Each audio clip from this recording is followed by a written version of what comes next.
Ok? Muito bem.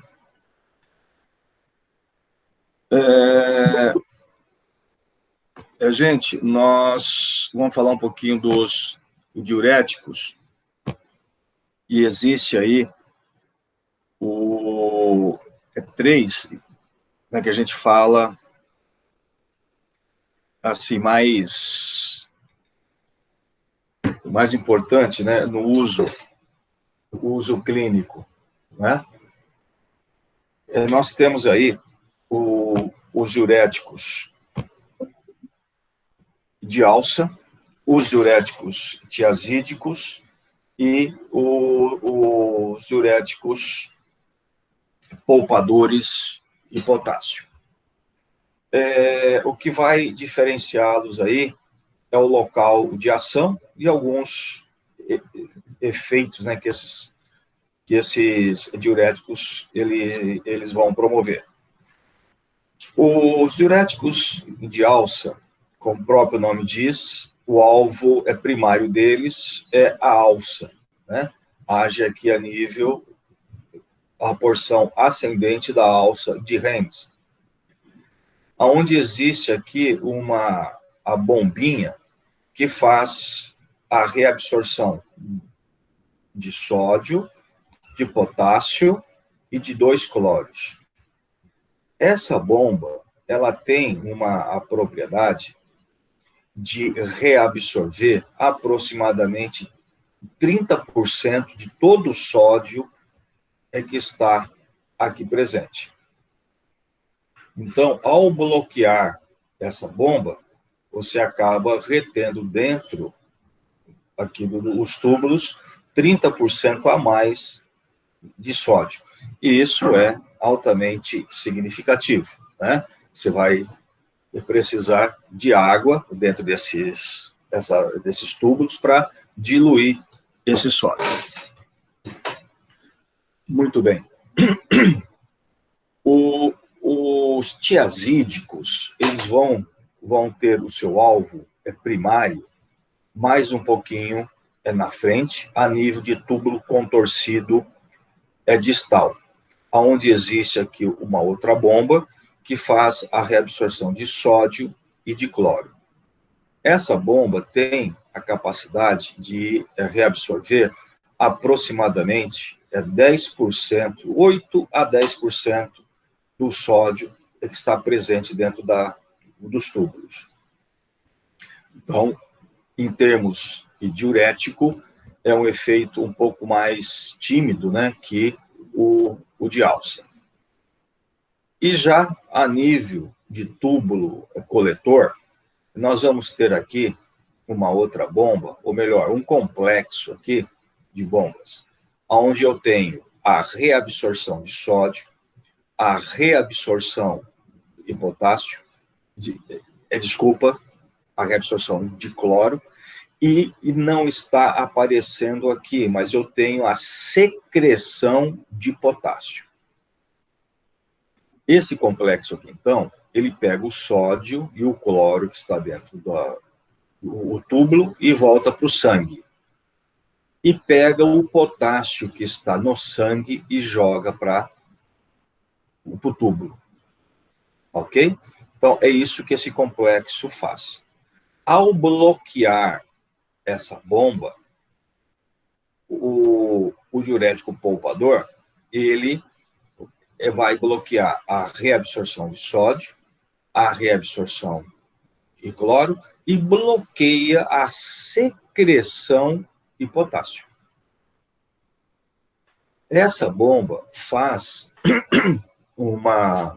a reabsorção de aproximadamente uns 3% só de sódio.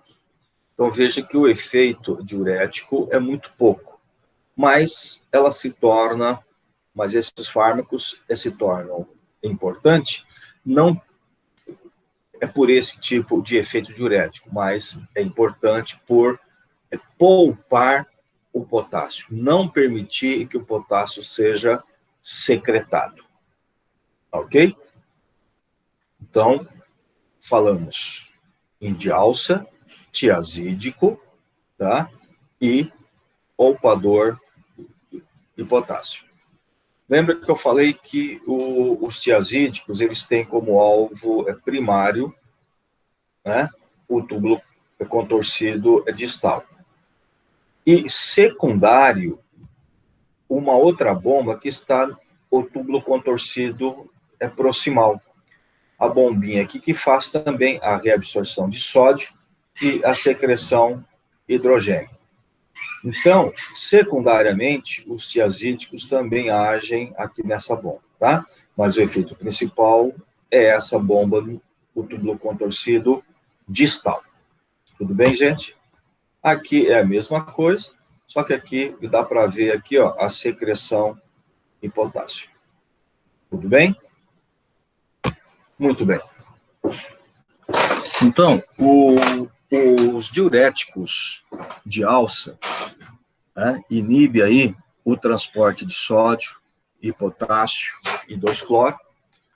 Aí no ramo ascendente, né, da alça de Ré. Muito bem. Inibe também a reabsorção de cálcio e magnésio.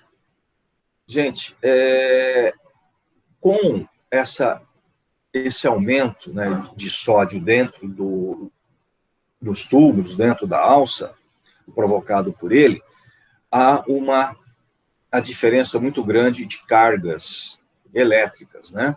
E isso acaba atrapalhando a reabsorção do cálcio e do magnésio. Então, o diurético de alça, você acaba também perdendo, né, o cálcio. Isso acaba tendo uma certa importância, principalmente em mulheres pós-menopausa, né, que você acaba perdendo mais cálcio. Ok? Aumentando a excreção de sódio, cloro, magnésio e cálcio, bem como e potássio. Os diuréticos de alça, você acaba perdendo bastante potássio. Hoje, a gente praticamente não usa muito o diurético de alça como fármaco em terapia crônica, né, para antihipertensivo. Usa, sim, em condições mais especiais. Mas já se usou muito. E quando se usa, precisa tomar o cuidado da reposição de potássio, tá? Então, se for utilizar um diurético de alça e de forma crônica, precisa repor o potássio, porque se perde bastante potássio com o uso dele. Tudo bem?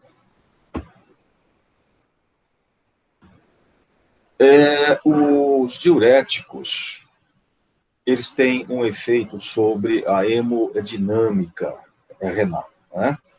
É percebido um aumento grande do fluxo sanguíneo renal. E esse efeito se deve principalmente ao aumento de prostaglandinas. Tá? Então, o efeito diurético e o efeito hemodinâmico que esses diuréticos eles promovem se deve, em grande parte, pelo aumento de PGs que eles provocam. Então, a primeira coisa importante aqui, não associar diurético a fines. Não se deve utilizar anti-inflamatórios não esteroides em pacientes com uso de diuréticos, tá? Você vai atrapalhar, você vai antagonizar o efeito diurético, ok? O diurético, ele também tem um efeito sobre a retroalimentação túbulo-glomerular, que inibe o transporte de sal na mácula densa. Não diminui na taxa de filtração glomerular. O que é isso? Aqui em cima, após a alça, tem uma areazinha aqui que é chamada de mácula densa, ou também é chamada de aparelho justaglomerular. Essa areazinha aqui, ela é sensível à concentração de sódio. E é essa mácula densa que regula a filtração glomerular através da secreção de renina. Renina, tá? Então, é o seguinte, quando você usa um diurético de alça, em que você aumenta a oferta de sódio dentro dessa alça, vai ficar com muito sódio, a mácula densa, ela deveria, né, falar, opa, está perdendo muito sódio, é porque a taxa de filtração está muito alta. Automaticamente, ela aumenta a renina e diminui a taxa de filtração. Tá? Isso é prejudicial. Né?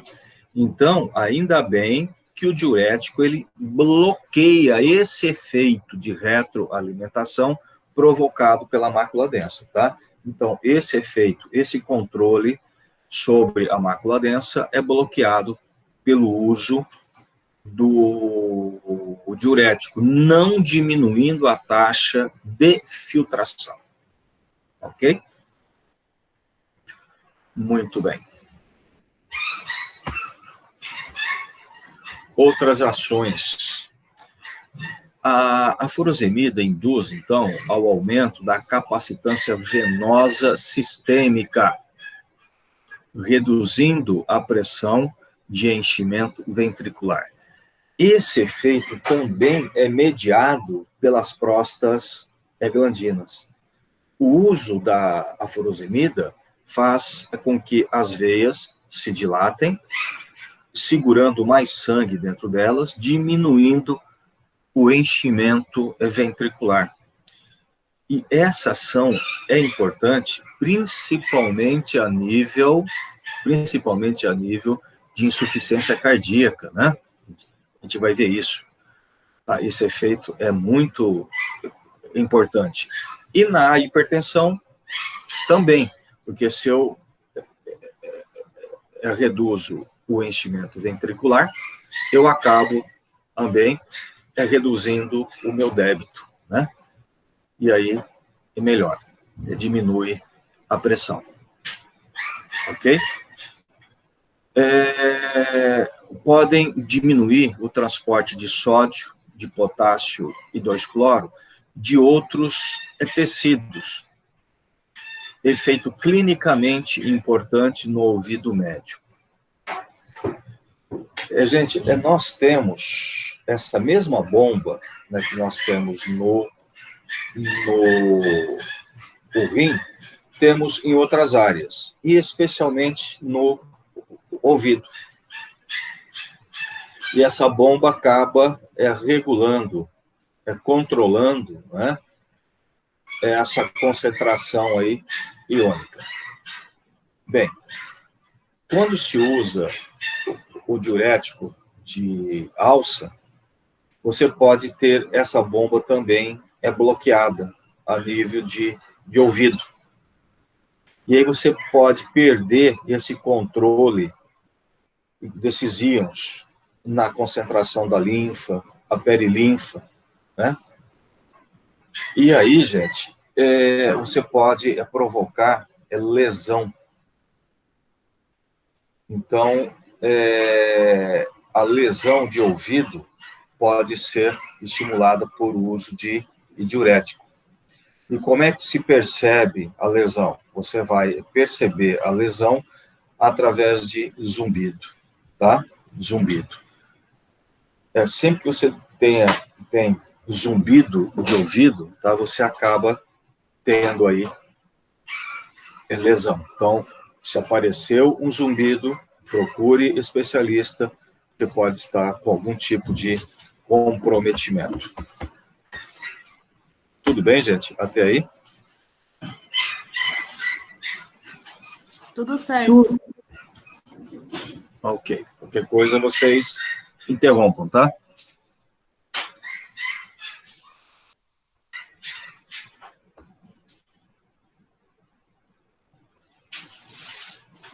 Bom, outras ações. Gente, quando se usa de forma crônica diuréticos, e a gente vai ver que não é só o de alça, o tiazídico também pode fazer a mesma coisa, né? Um minutinho só, gente, por favor, só um minutinho.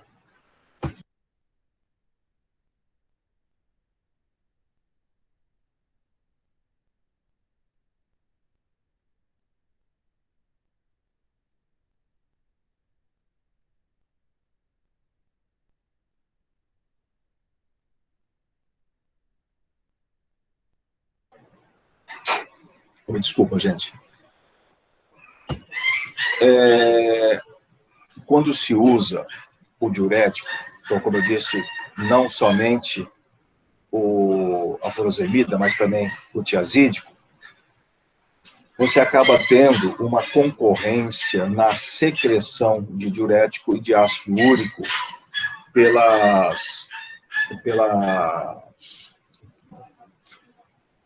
pelos canais de secreção de ácidos orgânicos. O que é isso? O ácido úrico, ele é secretado, para a urina, ele é secretado por canais de ácidos orgânicos. E o diurético, ele também acaba sendo secretado pelo mesmo tipo de canais. Pelo mesmo tipo. Ele é secretado. Aí, quando duas substâncias são secretadas pelo mesmo canal, né, vai haver uma concorrência. E vence essa competição, essa concorrência, quem está em maior concentração. O diurético, obviamente, ele vai estar em maior concentração, então o diurético passa e o ácido úrico fica. Fica onde? No sangue. Então, é comum o uso de diurético, você acaba tendo aí, tá, um aumento de ácido úrico. Então, precisa tomar cuidado com pessoas que já têm uma certa tendência a ter aumento de ácido úrico, ou que já tem agora. Ok? O efeito que o diurético ele provoca no aumento da excreção de potássio e magnésio pode levar a arritmias cardíacas, quando se usa principalmente glicosídeos cardíacos, como o caso da digoxina, né? Então tem que se tomar um cuidado com isso daí. Aumento na excreção de cálcio, eu já falei para vocês, né? Principalmente em mulheres pós a menopausa, deve-se evitar o diurético de alça para não se perder mais potássio. Um outro efeito que os diuréticos provocam, e não é somente os de alça, os tiazídicos, eles também podem promover, é uma resistência à insulina. E essa resistência à insulina leva a uma hiperglicemia. E essa hiperglicemia e o aumento da insulina vai te levar a um aumento de colesterol e um aumento de triglicéridos, tá? Então, isso também é preocupante, né? Por isso que pacientes que fazem uso crônico desses fármacos precisam sempre estar periodicamente fazendo esses exames bioquímicos, né, para controlar essas coisas no seu sangue, ok? E esse aumento de hiperglicemia, de hipotassemia, né, aumento de colesterol, tudo isso pode comprometer o efeito antihipertensivo, né? E a proteção cardiovascular. Então, são efeitos significativos que precisam ser vistos. Ok? Os diuréticos de alça, especialmente a furosemida, que é a mais conhecida e utilizada, ela tem uma biodisponibilidade oral variável, em torno de 60%. E tem uma meia-vida que é curta. E essa meia-vida curta acaba tendo a necessidade de se administrar várias vezes ao dia. E isso acaba atrapalhando muito o seu uso. Os diuréticos, eles têm um efeito que a gente chama de efeito de retenção de sódio pós-uso. Então, você pode ter a retenção maior de sódio após o uso de diuréticos. E isso é prejudicial. Para evitar essa reabsorção de diurético no seu pós-uso, você precisa fazer uma restrição do sódio. Então, você acaba fazendo a restrição alimentar, né, de sódio, para não ter esse aumento na reabsorção. Ok? Excreção renal inalterada, ele é excretado na sua forma inalterada em torno de 60%, e em forma de metabolismo em torno de 35%. Obrigado. Hã? Por quê? Oh, meu Deus do céu. Oi, filhinha.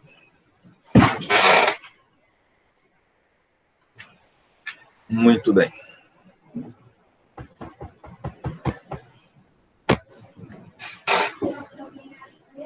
Algumas interações medicamentosas. Gente, anticoagulantes. Aumento da atividade do anticoagulante. Isso se deve principalmente, né, à competição às proteínas plasmáticas, né? São fármacos ácidos, acabam tendo uma afinidade maior às proteínas e deslocando os diuréticos. O anticoagulante. Você acaba tendo, então, um aumento do efeito do anticoagulante. Esse deslocamento, tá tudo bem, gente? Entenderam isso? Sim.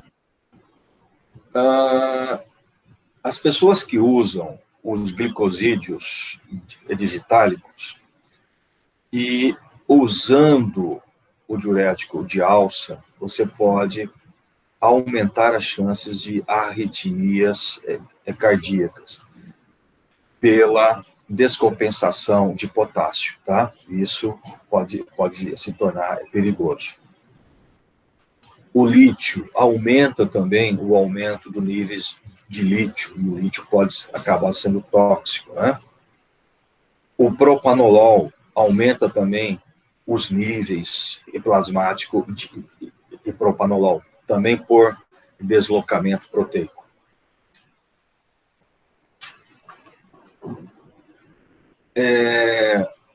Os pacientes que fazem uso de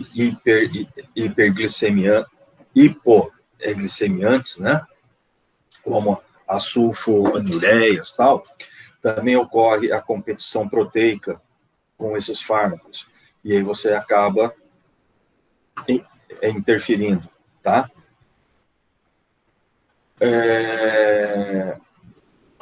Os fines, como eu já disse lá no início, né, os fines vão promover uma redução na resposta dos diuréticos. E por quê? Por bloqueio de prostaglandinas. Prostaglandinas são substâncias indispensáveis para a ação dos diuréticos. Então, diurético e anti-inflamatório não combina, ok? Não combina. Anfotericina beta, né?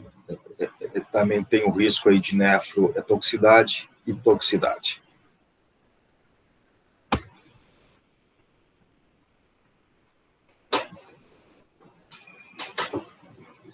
Muito bem, gente. O uso clínico dos diuréticos de alça, né, que a gente mais se usa hoje, em algumas situações, como edema pulmonar agudo. Esse caso de edema pulmonar agudo, insuficiência cardíaca congestiva, né, os diuréticos, eles têm esse efeito, né, porque além de perder líquido, né, obviamente, eles também levam àqueles efeitos que eu já falei, de venodilatação, né? Eles diminuem o enchimento ventricular. E isso é importante, né? Você retarda esse fluxo sanguíneo, tá? Então, isso é muito bom. Por isso que se usa ele a nível de edema e insuficiência cardíaca. O tratamento da hipertensão, eu coloquei aqui um ponto de interrogação, é por quê? Porque hoje pode ser usado? Pode, mas temos outras opções, né, que compensam, né? Os de alça para tratamento da hipertensão, sinceramente, vai trazer mais complicações, o que é benefício hoje, né? Então, praticamente não se usa os de alça hoje para hipertensão. Já se usou muito, viu? Muito. Edema né, síndrome nefrótica, edema de ascite, da cirrose, né, hepática, na superdosagem de fármacos para forçar a diurese. Aqui vale salientar, gente, o diurético de alça é o único, tá, diurético que a gente tem aí, que realmente ele força a diurese, ele aumenta a diurese. Então, quando você quer acelerar aí, né, a depuração plasmática, você acaba, então, usando a furosemida para acelerar, né, acelerar a diurese, você acaba, então, eliminando mais rápido esse fármaco que está no sangue ou essa substância tóxica. Tudo bem? Professora, eu tenho uma pergunta, mas é do slide anterior, das interações. O glicosídeo, o que acontece para aumentar a arritmia? Então, é o seguinte, você acaba, o glicosídeo, ele bloqueia a bomba de sódio e potássio, tá? Então, ele acaba segurando muito sódio dentro da fibra cardíaca. Quando você usa o diurético, você acaba perdendo o potássio. Então, você perde o potássio e aí você acaba aumentando ainda mais a oferta de sódio. E isso leva a uma excitabilidade maior cardíaca, o que leva à arritmia. Ok? Obrigada. Nada.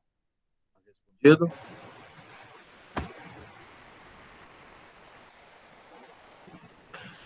Então, aqui nós falamos de alça, e aí temos os tiazídicos e semelhantes. Os tiazídicos a clorotiazida, a hidroclorotiazida, a clortalidona, empadamida, né? São os mais utilizados. Hoje nós utilizamos muito a hidroclorotiazida. Bom, gente, como eu já disse lá no início, né, os diuréticos tiazídicos, o alvo principal é lá no túbulo contorcido distal, né, na inibição da bomba de sódio e de cloro. Inibe, então, o transporte, né, de cloreto de sódio no túbulo contorcido distal, onde eu disse que tem uma ação primária, e no túbulo proximal, que eu mostrei lá para vocês também, onde tem um efeito secundário.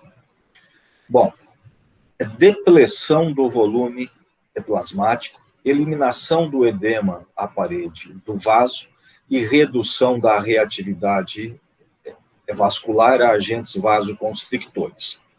Então, deixa eu falar aqui. É o seguinte, gente. Esses fármacos, quando nós utilizamos esses fármacos como antihipertensivos, o efeito diurético que eles promovem,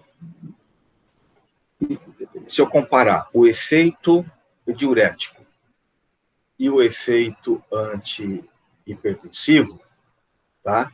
O efeito diurético não se justifica pelo efeito antihipertensivo que eu tenho. Eu tenho um efeito antihipertensivo que a diurese que ele promove é muito pouco para provocar aquele efeito antihipertensivo. Isso significa que esses fármacos eles devem ter outras ações além do efeito diurético. Ok? E é isso que se tenta explicar para justificar o uso deles como antihipertensivo. Então, algumas coisas que se percebe quando se inicia aí o tratamento. Os vasos em paciente... Os vasos em pacientes hipertensos, tá? Eles acabam tendo um certo edema à parede do vaso. E esse edema de parede acaba deixando esse vaso mais rígido, o que aumenta ainda mais a pressão. Quando você passa a utilizar o diurético, você acaba eliminando esse excesso de líquido retido na parede do vaso. E aí você acaba, então, perdendo esse efeito de rigidez. O vaso acaba ficando mais flexível, tá? O que acaba contribuindo para o efeito antihipertensivo. Uma outra coisa, substâncias vasoconstrictoras presentes na circulação, como a própria adrenalina, noradrenalina, né? E que está presente na circulação. Quando se usa o diurético, percebe-se que esse efeito vasoconstrictor provocado por essas substâncias é reduzido. O vaso passa a não responder adequadamente a essas substâncias vasoconstrictoras, o que vai, então, potencializar aí um efeito vasodilatador e antihipertensivo. E também chegou-se à conclusão de que os tiazídicos também têm uma ação direta sobre os vasos. Tem uma ação vasodilatadora direta. E essa ação parece que não está ainda esclarecida. Sabe-se que tem, já se percebeu, mas não sabe ainda como isso acontece. Tudo bem, gente? Então, veja, não é apenas o efeito diurético, tá? Ele funciona bem no uso clínico antihipertensivo, tá? Em razão de outros efeitos que ele também vai promover. Ok? Parece haver aí a diferença de efeitos quando você inicia o tratamento e depois de alguns dias, tá? Mas isso é apenas alguns efeitos que são percebidos, né? Que não tem muita relevância na prática, tá? Como a gente fala aqui, efeitos da primeira semana, a natriurese e diurese com a diminuição de volume. Então, você perde sódio, perde água e o volume vai diminuir. Se eu perco o volume, eu também diminuo o quê? O meu débito, né? E se eu diminuo o meu débito, por um efeito reflexo, eu tendo a ter o quê? Aumento a resistência periférica, tá? Mas a pressão, ela é diminuída pela perda de volume, pela perda do débito, né? E aí, com essa diminuição, tá? IPA, eu tendo a ter o quê? Aumento da atividade da renina, né? Por diminuição da avolemia. Tudo isso são efeitos reflexos que são percebidos. Mas você vai continuar utilizando, e aí vem o efeito após a primeira semana. O volume plasmático que foi reduzido, ele volta ao normal. O débito também é normalizado. Aí, se normalizou o volume e normalizou o meu débito, eu vou diminuir a atividade da renina, ela não precisa mais estar alta. E diminui a resistência periférica. E aí, o nível pressórico, ele continua diminuído. Eu mantenho ele baixo. E aí, então, que se entra, né, aquelas outras atividades que a gente já falou. Deixa de responder às substâncias vasoconstrictoras, tem ação dilatadora direta, aumenta a excreção de líquido, então tudo isso vai permanecendo e mantendo a pressão mais baixa.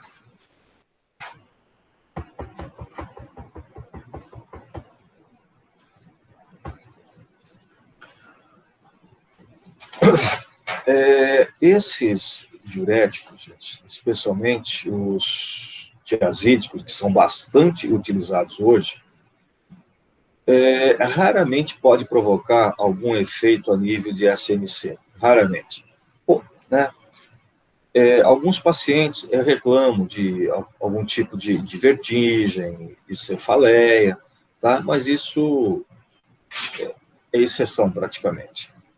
A nível gastrointestinal, você pode perceber aí uma anorexia, náusea, vômito, cólica, diarreia, mas isso aí são apenas citações. O que pode acontecer, aconteceu com alguém, então foi citado, tá? Mas não é coisa recorrente, tá? Hematológico, discrasias sanguíneas. Também foi registrado, mas a incidência é muito baixa, tá? Incidência de disfunção erétil pode acontecer, tá? Isso acontece com muita frequência, uma das reclamações que se ouve mais, ok? Dos diuréticos. Efeitos adversos mais graves estão relacionados com anormalidades do equilíbrio hidroeletrolítico, que inclui a depressão de volume extracelular, hipotensão, hipoetassemia, hipercalcemia e hiperuricemia. Então, veja, o que mais preocupa, tá, são essas anormalidades do equilíbrio de íons, né? a perda de potássio, apesar que os tiazídicos se perde muito pouco, você não tem essa preocupação, apenas a correção com alimentação é suficiente, né? Mas você pode perder muito líquido, né, em alguns casos, então você precisa ter um certo cuidado com isso. Pode ter algum efeito de hipotensão, né? A pessoa pode ter uma síncope e tal, né? O aumento de ácido úrico que precisa ser investigado. Sempre as pessoas que fazem uso crônico desses fármacos precisam regularmente, né, pelo menos 1 a 2 vezes por ano, estar vendo aí o ácido úrico, está vendo o colesterol também, que pode aumentar, o aumento da resistência de insulina. Então, tudo isso precisa ser visto. Ok, gente? São cuidados que tem que ter. E os diuréticos poupadores e potássio, gente, eu deixo para a gente falar a nossa próxima aula. Ok? Pergunta, gente?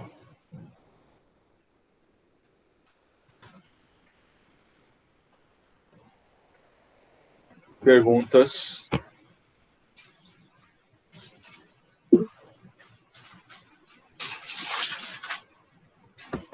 Então, essa parte de diuréticos, tá? Que a gente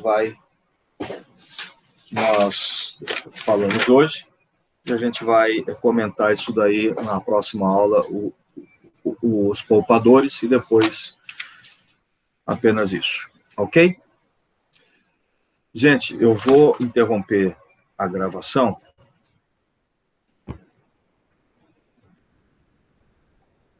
E eu quero que vocês